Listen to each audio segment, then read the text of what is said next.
Hey, what's happening, you guys? Just wanted to post something real quick here as I'm watching some of my own videos that we shot today. We did a fuel pump fuel sending unit replacement on my Chevy K1500 and did a couple of videos just on the basics of it.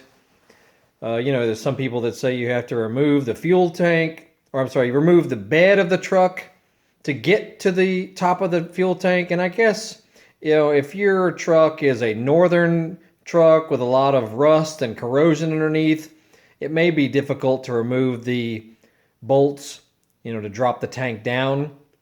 Fortunately, my truck is a southern truck with not much corrosion underneath it at all. So we were able to remove the bolts that hold the straps in place and put you a good wide floor jack underneath the tank, especially if it's got a lot of fuel in it. And it helps if you have a second hand, second set of hands as a helper, because the fuel tank is kind of awkward because it's so long, and it's kind of rear heavy, especially if it's got a lot of fuel. So I recommend you run it as low as you can, if it's possible, where mine cut out on me with 3/4 of a tank of gas in it. So I had no choice how much fuel it had in it. But if you have the choice, make sure you run it about empty if you can before you do this job. It'll make it where you could actually do the job yourself. But the key is, you'll see there's two big straps that go underneath your fuel tank, and it's pretty obvious how they fasten to the frame of the truck. And as far as the hoses, that feed the sending unit, they're all pretty obvious and just held with common hose clamps. Just make sure you note which hose goes to which port on the fuel pump. That's the only tip I could give you. Otherwise, and you have to, if you're going to drop the tank down, you'll also have to remove the rear portion of your drive shaft, which is not difficult at all. You only have 4 bolts. You'll see it down at the pinion of the drive shaft, and you can just swing it out of the way where it joins into your rear axle. That way you've got more room to drop the tank down. You'll see what I mean once you're under there. It's really not that bad of a job at all. So like they say, your mileage may vary, and as long as you don't have a rust bucket, northern truck, then you can probably handle this, with common tools and a floor jack. It's seriously not that bad.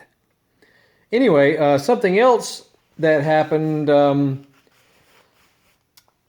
once we got it all back together and fired the truck up, it cranked right up. I noticed my brake light indicator was on the dash, as if my emergency brake was on, which it was not. So that was a little bit disappointing, because I'm going, we didn't even mess with the brakes. Why is it doing that? But we did mess with some of the wiring, especially the ground wires relating to the fuel tank. So it may have affected the brake alert light somehow. I'm not sure. Anyway, the way I resolved it was reset the PCM on the computer of the truck, which, as there's tons of videos on that. And the best way to do that is to pull the negative terminal off your battery.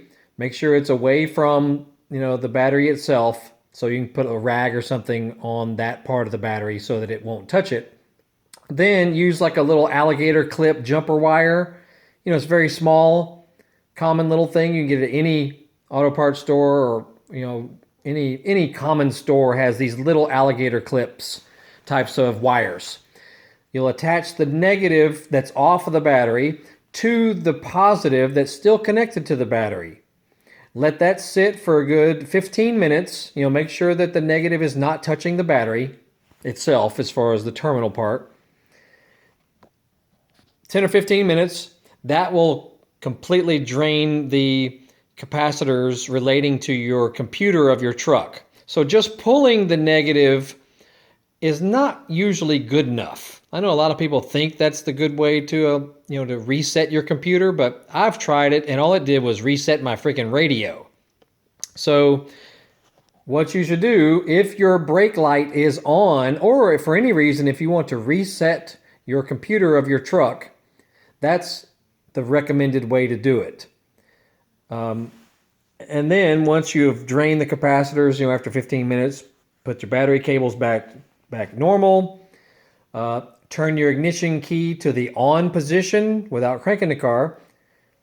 Turn it to the on position for about 10 or 15 seconds. Then crank the car and let it idle for a good 10 or 15 minutes.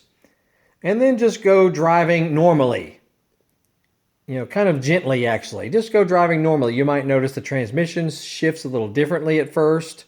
And if you've never done this to your vehicle, it can actually help certain strange issues on your car, truck, or SUV. I've done it on numerous vehicles, and it has resolved really strange issues that nobody else could resolve. Anyway, happy to report that my brake light indicator on the dash did go away after I reset the computer. So who knows why that was? Not sure, don't really care. All I know is that's what resolved it, and no big deal whatsoever. And that's about it. That's all I wanted to say about it. But yeah, check out my other couple of videos that I did on this little project we did. I sort of helped the guy. He's actually a mobile mechanic from the south side of Atlanta. Really good dude, funny, good personality, cool guy, real cool dude who loves cars, loves the old cars, especially the old GM cars and trucks. He's a total car guy. And so am I. So we got along really well. And I'll give you some info. I'll put the info down below so that you can give him a shout if you need a mobile mechanic to come to you and, knock out a project for you.